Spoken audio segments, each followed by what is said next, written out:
राधे राधे भक्तों, जय श्री हरिदास। राधे रानी की कृपा आप सब पे बने रहे। आज मैं आपको एक कथा सुनाती हूँ। ये कथा मैंने आज पढ़ी तो मेरे दिल को बहुत छुई और मैं तो बहुत भावुक हो गई भगवान की कृपा को जानकर, पढ़कर। तो आप सब भी इस कथा का आनंद लीजिए मेरे साथ। एक लेडीज है, एक औरत थी जो भगवान की पूजा के लिए वो अलग से समय तो नहीं निकाल पाती थी अपने घर के काम काज के लिए। इसलिए उसने एक तरीका निकाला कि मैं सब कुछ काम करते हुए ही भगवान का जाप करूँगी, जिससे मुझे पास अलग से टाइम तो नहीं है भगवान जी, लेकिन मैं तुम्हारा जाप करती रहती। तो ओम भगवते वासुदेवाय नमः का काम करते हुए जाप करती रहती थी। तो एक दिन रोटी बना रही थी और पास में उसका 8 साल का बेटा खेल रहा था। बेटे का नाम चुनू था। तो हाँ, वो उसका ध्यान अपने खाना बनाने में और अपना जाप में लगी थी। भगवान के जाप में उसका मन लग रहा था, उसी में खोई हुई थी। तभी से उसे अचानक से एक आवाज़, धड़ाम से आवाज़ आई और साथ में एक दर्दनाक चीख भी उसको सुनाई दी, जिससे उसका एकदम ध्यान बटा और वो देखी तो कलेजा उसका धक से रह गया कि आंगन में दौड़कर झांकी तो देखा उसका 8 साल का बेटा चीनू खून से लथपथ चित पड़ा हुआ था। उसका मन हुआ कि जोर से चिल्लाए, रोए, परंतु घर में उसके अलावा और कोई था नहीं। तो दौड़कर वो नीचे गई तो देखा चुनू आदि बेहोशी की हालत में माँ माँ की रट लगाए हुए था। अंदर की ममता ने आंखों से निकलकर आंसुओं के रूप में निकलकर बहने लगी। फिर 10 दिन पहले ही तो उसका अपेंडिक्स का ऑपरेशन हुआ था। इसके बावजूद न जाने कहाँ से उसमें इतनी शक्ति और ताकत आ गई कि वो गोद में उठाकर अपने बेटे को और नर्सिंग होम की ओर दौड़ पड़ी। रास्ते भर भगवान को जी भरकर कोसती रही और बड़बड़ाती रही कि ए कन्हैया, मैंने तेरा क्या बिगाड़ा था जो तूने मेरे बच्चे के साथ ऐसा किया। खैर डॉक्टर साहब मिल गए उसको नर्सिंग होम में और समय पर इलाज हो गया। चीनू बिल्कुल ठीक हो गया, क्योंकि चीनू को हल्की फुल्की भगवान की कृपा से चोटें आई थी। ज़्यादा उस गहरी चोटें थी नहीं, ऊपरी चोटें थी, तो ज़्यादा परेशानी नहीं हुई और वो उसको छुट्टी दे दी गई।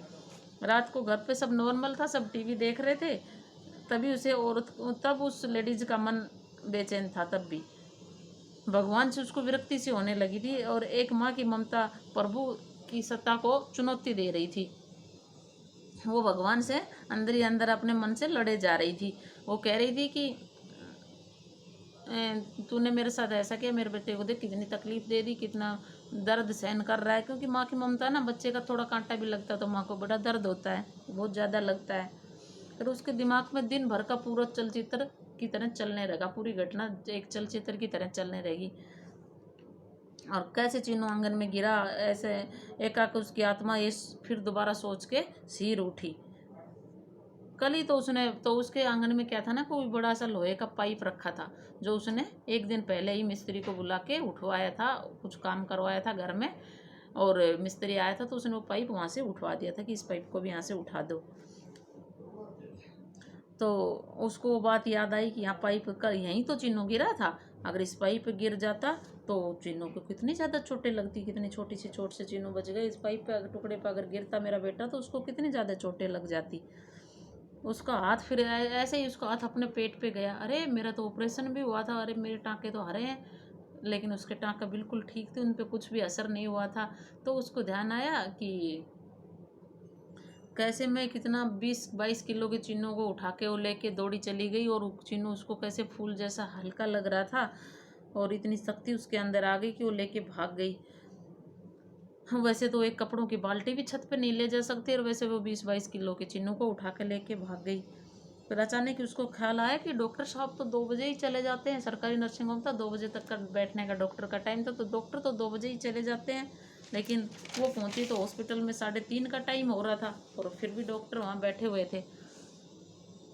और जाते ही तुरंत उसका इलाज हो गया, जैसे कि किसी ने, मानो डॉक्टर को किसी ने रोक के रखा था। उसका सिर श्रद्धा से भगवान के चरणों में फिर झुक गया। उसने दिल से भगवान को इतना धन्यवाद दिया।